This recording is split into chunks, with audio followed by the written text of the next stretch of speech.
you apply, then if you're unsure, you are eligible to apply to receive a bridging visa while the visa is processing. The visa process time can go from 12 to 18 months. So talking about age, going back to the state and federal requirement. For the state invitation, this is again like GSM, we going through a point test. The general point benchmark is 65 points you need to meet, but depending on the state, they give the priority because they have a quota of how many applications can be, how many spots can be invited. So they pick the highest numbers or the most attractive business proposals that what you coming here to do. So at the moment, New South Wales and Victoria, in our experience, is sitting at a higher mark. The other states also competing, but with 65 and above, depending on the state, you should be able to be eligible. So age, if you're between age 18 and 24, you get 20 points. If you're between 25 and 32, you get the highest points, that's 30 points. 33 to 39, you get 25 points. 40 to 44, you get 20 points.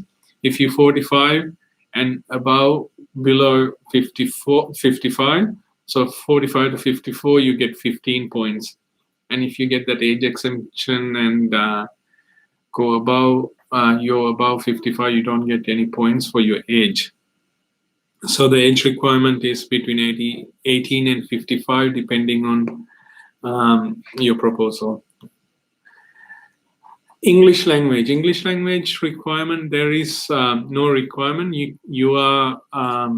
You're eligible to apply without showing or declaring any English language ability. However, if you were applying without showing your English ability, then you will be required to pay the federal government the secondary visa application amount of for the English, which is 9,000 plus for the main applicant and 4,000 plus for the subsequent or secondary applicant. So if you have English language vocational or higher, you get 5 points. Or if you get proficient or higher, you get 10 points. So you can score points for English. So that's another one. And then, as you know, certain visa categories, certain countries like UK, USA, Ireland, New Zealand, you don't need to sit for an IELTS exam. They because they're natively Canada, they're natively English-spoken countries. If you're holding one of those passports, you'll be equivalent to IELTS 6. However, if you're applying for this visa and expecting to score points, you will have to sit for an IELTS exam. So the qualifications, if you have a Australian trade certificate or a diploma or a bachelor's degree, then you'll be getting 5 points. However, if you have a bachelor's degree in business, science, or technology, you'll be getting scoring extra 10 points altogether. Business experience. So with business experience, if you can prove that in your country or any other country, it doesn't have to be in Australia. If you have a successful business history for more than 4 years, then you'll be getting 10 points. And if you have a successful business history for over 7 years, you will be getting 15 points. This is also 188B is very similar, but then you need to have an investment experience. If you have an investment experience for 4 years or above, then you get 10 points. Or similarly, if it's over 7 years, you get 15 points. But don't get confused. That's only for 188B. This is we're now talking about 188A. We also get major points for your business and personal asset values, and also your business turnover currently as well. So I'll tell you this. I told you earlier, with the business, you're required to meet 65 points. If you meet the highest threshold for these two categories, you're automatically eligible to apply for this visa, because each sector you get 35 points as the highest points. So financial, business and personal assets, if you have it more than 800,000, then you get 5 points. And if it's above 1.3 million, you get 15 points. Above 1.8, you get 25. About 2.25 million, you'll be getting 35 points. As I mentioned before, we haven't got the new point system for this category as of 1st of July 2021. But as it stands right now, that's what it is. And if you can get an invitation and apply for this visa beforehand, this is what you'll be scored at.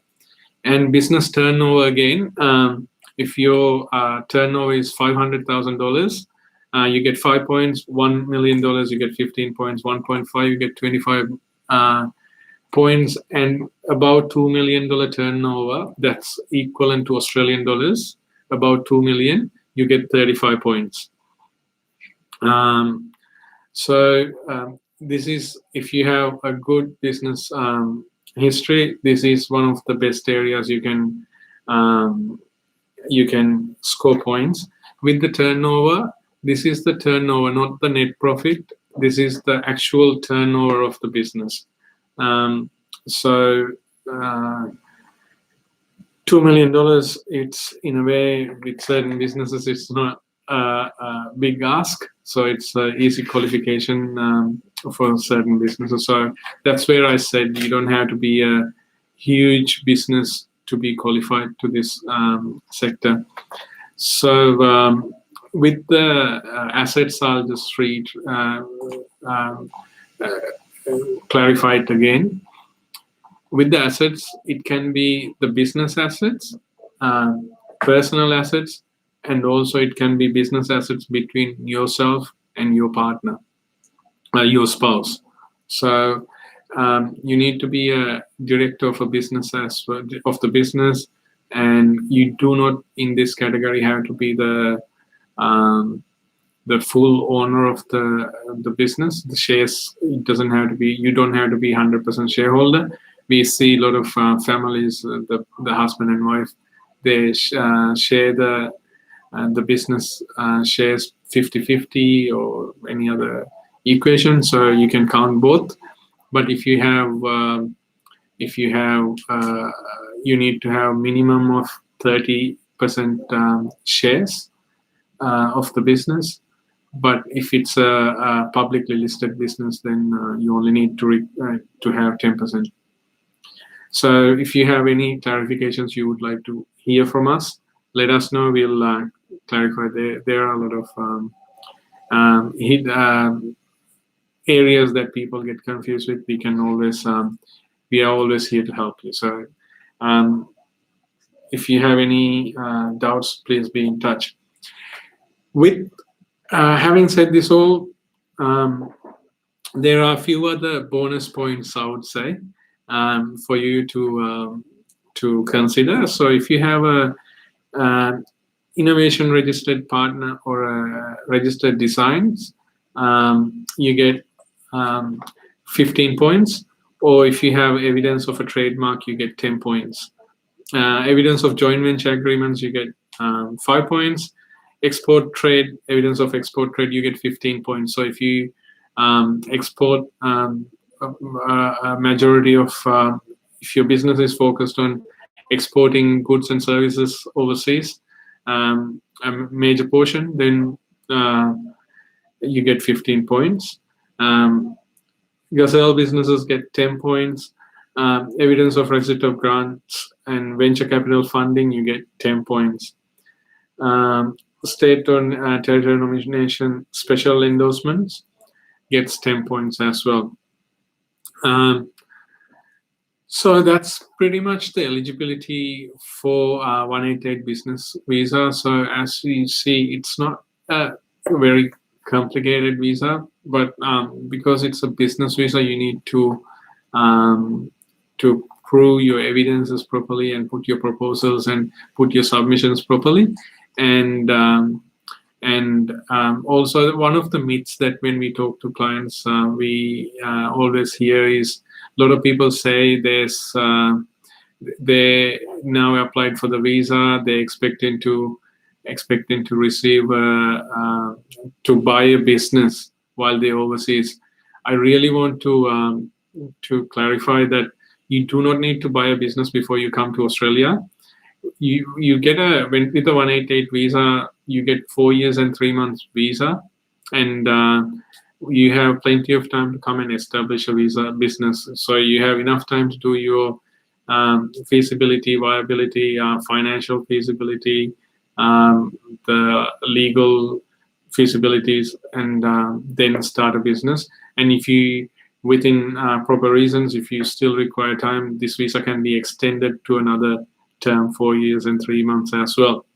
So number one myth, I would say, do not have to buy a business before you come to Australia, and it is not the proper business practice anyway. And then I will now talk a bit about the work visa categories, because there's a lot of people who are focusing on general skill migration only, and there are people who are very well qualified, but they do not know about the visa pathways through ENS, or Employee Nominated Scheme. So I must say this might be a bit tough one for overseas applicants right now. Even though you're welcome to apply for this visa, with the border restrictions and the businesses are being needing these employees straight away. If you're not in a critical sector, I must say this information might not be closely relevant to those people who are visiting us from overseas. So if your nominated occupation is in MLTSSL or STSOL, medium to long-term list, or the short-term skill occupation list, you can apply through to 482 visa. And if your visa, if you're only required to have IELTS 5, but if you minimum, but you still need to meet your industry or trade requirement. For an example, if you're a nurse, you still need to get that IELTS 7 in each band in academic as your registration requirement. And then you need to have the proper qualification. So it depends on which qualification. For a registered nurse, because I picked that up earlier, you need to have a bachelor's degree behind you and a NMAC registration. If you're a software engineer, it's ANSCO 1, so you need to have a minimum of bachelor's degree. For an but if you're a carpenter, bricklayer, you only need to have certificate 3 in your qualification, but you're required to have 2 years of work experience. It can be the work experience you gathered during your studies, but it has to be regular, minimum of 20 hours to meet the requirement. And if you have all that, and then the main part of this is you need to have a sponsor who's looking to sponsor you. That has to be a business relevant to your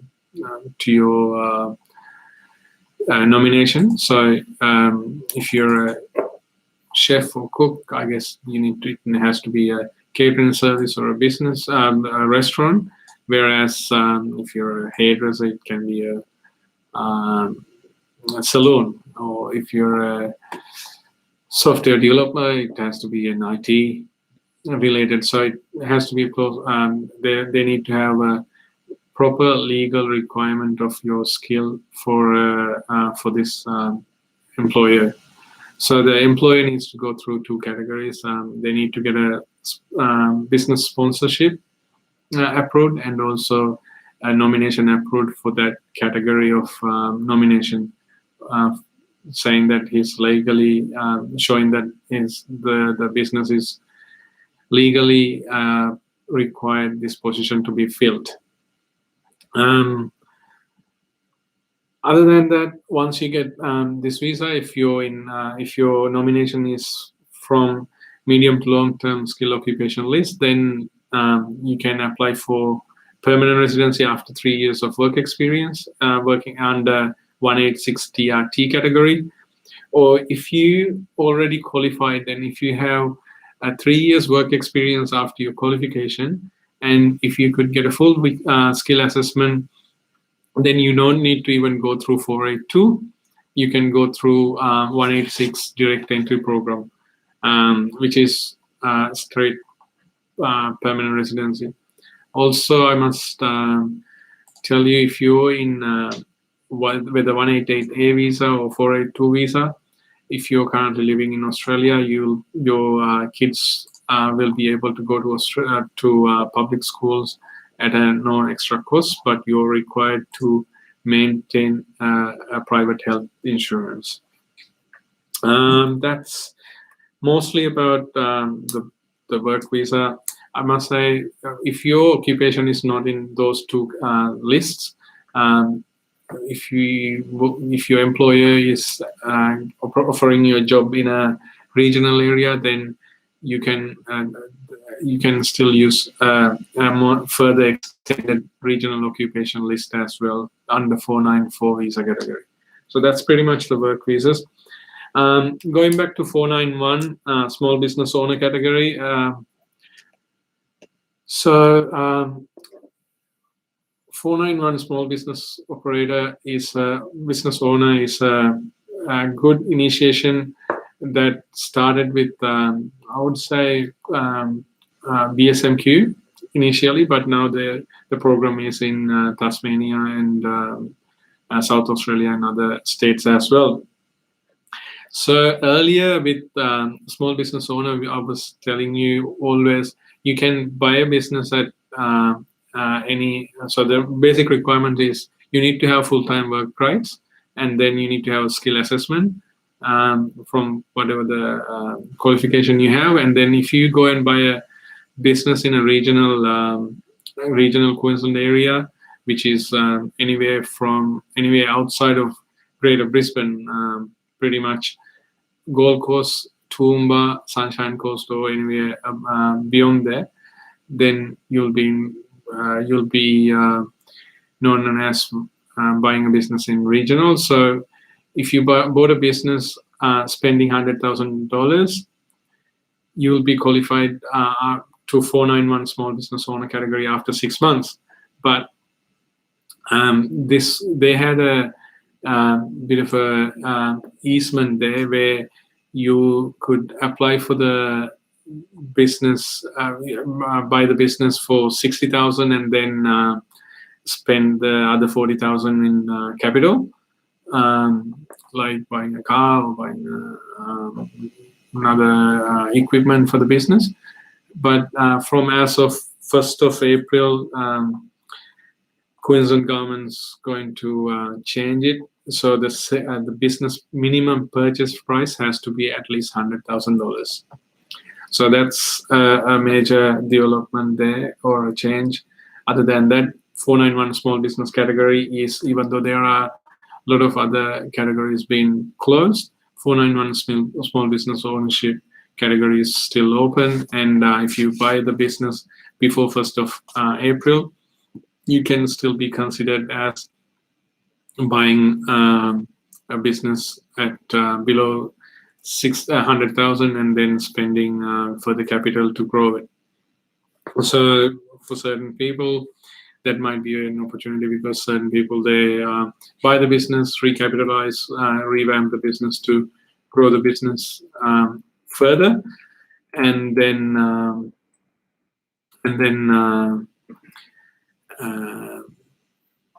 so they can also get hold of finances as well. So if you did have a finance issue, you could, like buying a vehicle as a capital, then you can go get a loan and that sort of thing, so equipment loans and stuff like that.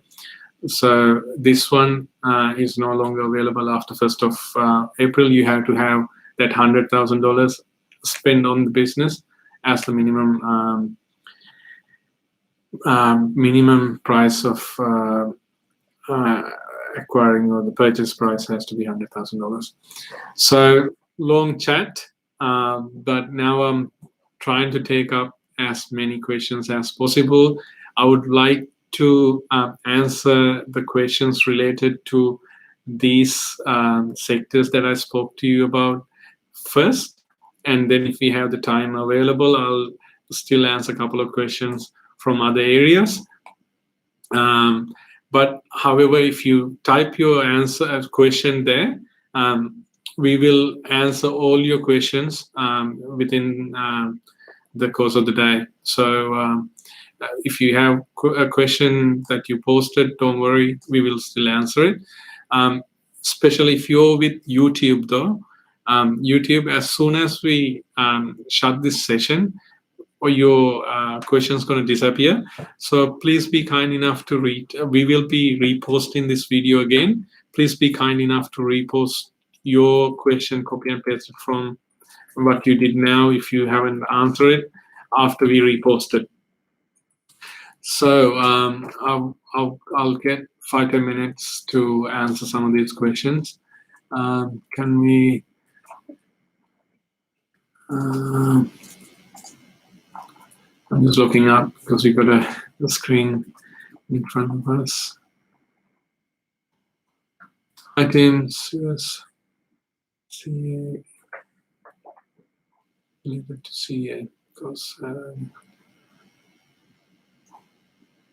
so pick up super. Thank you for your questions. We see you're completing, I guess, chartered accounting. So there are a lot of questions coming from chartered people who's studying accounting, and we give them different answers depending on their background and depending on their further steps.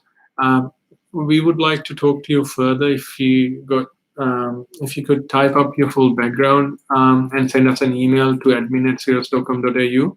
We will answer it better, because I think it's not enough information there for us to give you a proper answer.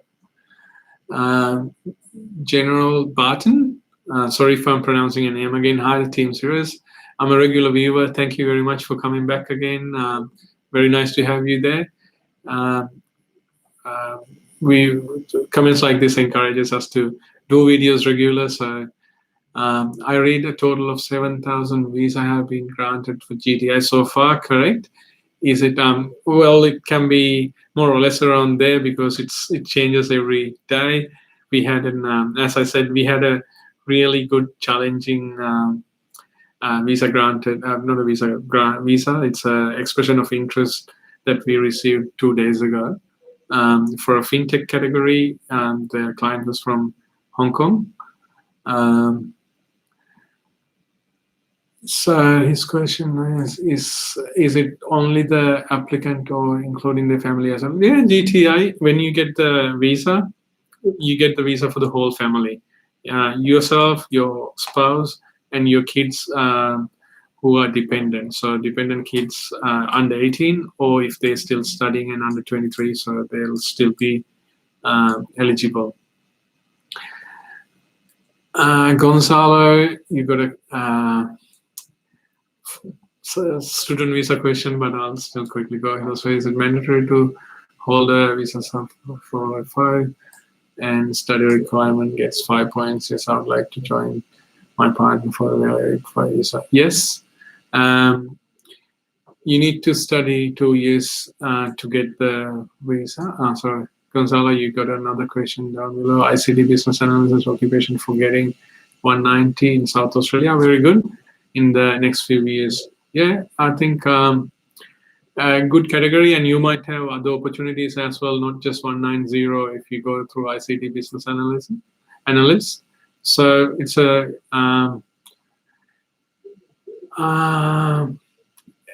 a good course that you're doing.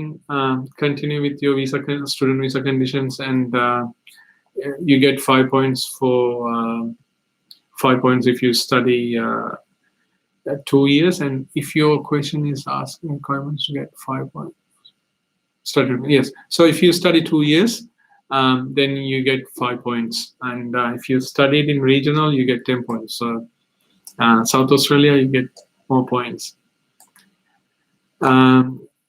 Ash, thank you for your question.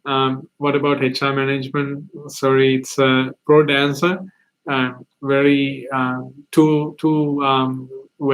too big to answer that question. So HR occupations got opportunities, but it's not in demand in Australia if you go in looking for a permanent pathway. So if you would like a specific question, please send us the question from thank you, Gonzalez, from admin@sirus.com.au. Sunil Lala, what about 491 for chef in South Australia? Chef in South Australia is a very good state to work in because they have lots of incentives. So if you're working as studying to become a chef, or if you're working as a chef, you're in the right state. But I guess for us to answer further, it's too big of a question. So if you like, send us further information to us, and we will work out something. Work out some proper answer. Shall we go into Harun? Thank you. Finally, a business visa question. Harun, Kodaka, is IELTS mandatory for business visa? No. The answer is no. But at the finalization stage, right at the end, then you'll have to, if you don't have an IEL proof of English, then you'll have to pay the English secondary payment. So that's, I can't remember the exact amount. It's about just over 9,000 for the main applicant and about 4,000 something for the secondary applicant, which is normal practice. We've done quite a few of our business visa applicants, not just because they can't speak English or they can't do the English, operate in English language. It's just they are too busy, and some of the business visa clients, they don't like to go and sit for an exam with their busy life. So, Deepika, you have a question from Facebook. Business analyst, 85 points in New South Wales, 190. 85 is not a bad point, but it's if you're based in New South Wales, I guess it's no harm for you to apply. But I can't say I can't comment much about the success at this stage. Success rate, we always advise to have a secondary pathway if you're working on these general skill migration pathways, because they're only nominations, and until you apply for get the invitation and apply for the substantial visa, you're not in a substantial visa. So if you're applying for one of these, please be in the list. Please have a secondary plan as well. Talking about that, if you 491 small business owner, is a very good pathway. Ladies and gentlemen, it has taken 10 minutes beyond what we planned. Hope the information session was informative enough, but we have plenty more questions that I will endeavor to answer as much as we can towards the end, by the end of the day. Thank you for continuously joining us, being part of us. And if you have any questions, please feel free to contact us. And if you have a broad question, it will sometimes be helpful to have it sent to our email address first, so we can refer to your background before we can answer the question. Again, wonderful to have you all here. Thank you very much. Have a safe weekend. If you haven't hit that subscription button in YouTube, please hit the subscription button and support us through there. And if Facebook, same thing, like us in Facebook, so you will be notified each time when we put a video out. There are a few interesting, good, informative videos about to come through. So keep an eye out for it. Next week there'll be some really good videos coming out. We've been busy. There are some clients, I must say, on last minute with the 15th of 15th. Sorry, I'm going to take a minute to talk about this. There are quite a few student visa holders, their visas finishing on 15th of March. This is a very common day for a lot of people, which they haven't taken further actions. And some of their visas are finishing on 8th of March. So if you're in a student visa, finishing up your student visa on 15th, we know the borders are closed, but you cannot stay in Australia if you don't. It is not advisable and it is not legal to stay in Australia if you don't have a visa. So if your visa is expiring and if your plan is to go back, please contact one of us. There are other visas that you can get into temporarily until you get your flight organized. We are all very busy, but we give the highest priority to people who's having their visas expiring soon. It's one of our ethical duty as well, being a registered migration agent. So if you have a visa expiring on 15th of March, and if you're looking into going to 485 or any other visa, or if you're planning to go back home or overseas, and if you haven't finalized it, please don't wait till the last day. Contact us. We will endeavor to support you and advise you how to put your next visa or what to do with your visa expiring and not being able to go back. Thank you for thank you for joining us with this information session, and we'll be back next week on Thursday live at 12, and we'll be looking forward to talking to you all then. If there's any other questions, please post the questions down below, and we will get back endeavor to answer as many questions as possible. Thank you. Have a wonderful day.